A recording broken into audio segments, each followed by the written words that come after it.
महसी विधायक सुरेश्वर सिंह की press conference. Bahraich Mahsi विधायक सुरेश्वर सिंह ने आज प्रेस कॉन्फ्रेंस कर विकसित भारत संकल्प पर पत्रकारों से चर्चा की और सरकार की उपलब्धियों को बताया और महसी विधानसभा में कराए गए कार्यों को बताया और कहा कि भारत 2047 तक विश्व गुरु बन जाएगा।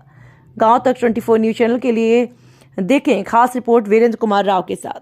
जनता ने भारतीय जनता पार्टी की सरकार बनाई तो जिस देश ने हमारे देश पर 200 साल तक राज किया, उस देश को हमने पीछे ढकेल करके, वो 5वें स्थान पर था, उसको हमने पीछे ढकेला, हम 5वें स्थान पर हो गए और उसको ब्रिटेन को 6ठे स्थान पर भेजने का काम यदि किसी ने किया तो भारत की सरकार ने किया, भारतीय लोगों ने किया।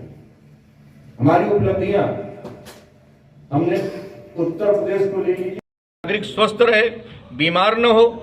हमने उत्तर प्रदेश में 5 करोड़ लोगों को आयुष्मान भारत का कार्ड उपलब्ध कराने का काम किया है, जो एक कीर्तिमान है। तो हमने जो काम किए हैं वो सामने हैं। हम पारदर्शिता के आधार पर काम करते हैं। हमने जितने घर दिए, प्रधानमंत्री आवास दिए हैं, उतने प्रत्येक ग्रामों में बने हुए खड़े हैं। और 65 सालों में जो उन्होंने दिया हो उसमें का 10% भी आप दिखा दीजिए कि कहीं कोई आवास या कुछ बना खड़ा हो। भारतीय जनता पार्टी गांव, गरीब, किसान, मजदूर, शिक्षक, विद्यार्थी, बिजनेसमैन सबको साथ में लेकर के चलना चाहती है और सबको साथ में लेकर के चलने का हमारे सनातन काल में भी था कि न तो किसी की जात थी न किसी का धर्म था। जो जैसा काम करता था उसी दृष्टि से देखा जाता था। आज हमारी भारतीय जनता पार्टी, और चाहे योगी जी हों चाहे मोदी जी हों, सब ने जातिवाद को खत्म करने का संकल्प लिया है और मिशन उनकी दृष्टि में यह है, दृष्टि भी उनकी यही है, संकल्प भी उनका यही है, प्रण भी उनका यही है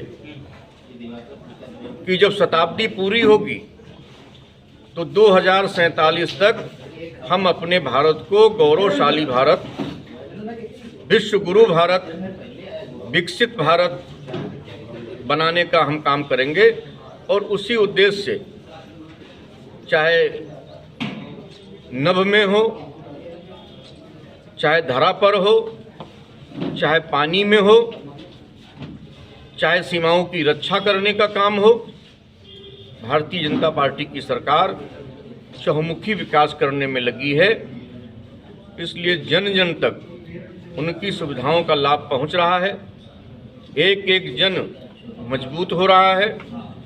गरीबी हटाओ के नारे तो बहुत दिन दिए गए, 65 साल तक कांग्रेस ने राज किया, लेकिन गरीबी नहीं हटी।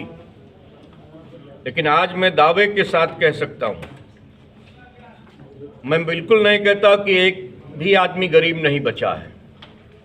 गरीब हैं अभी, लेकिन गरीबों की संख्या बहुत कम हो चुकी है। और धीरे धीरे पंडित दीनदयाल उपाध्याय ने एक नारा भी दिया था कि समाज के अंतिम छोर पर खड़ा हुआ व्यक्ति, जिसको कोई पूछने वाला नहीं है, जिसके तन पर कपड़े नहीं हैं, जिसके तन से दुर्गंध आती है, बदबू आती है, जिसको कोई अपने पास बैठने नहीं देना चाहता है, जब वो व्यक्ति हमारे समक्ष आकर के, हमारे बराबर आकर के खड़ा होगा, तब हम समझेंगे कि हमारे सिद्धांत के अनुसार ये पार्टियां काम कर रही हैं। आज उसी उद्देश्य के आधार पर, उसी दृष्टि से, उसी संकल्प के साथ भारतीय जनता पार्टी काम कर रही है और इसी काम के साथ साथ हम एक गौरवशाली भारत, एक विकसित भारत बनाने का काम करेंगे। और जो संकल्प हमारी पार्टी ने लिया है, जो समर्पण है हमारी पार्टी का, जो दृष्टि है हमारी पार्टी का, वो 1947 15 अगस्त 1947 के पहले पूर्ण होगी। यही हमारा संकल्प।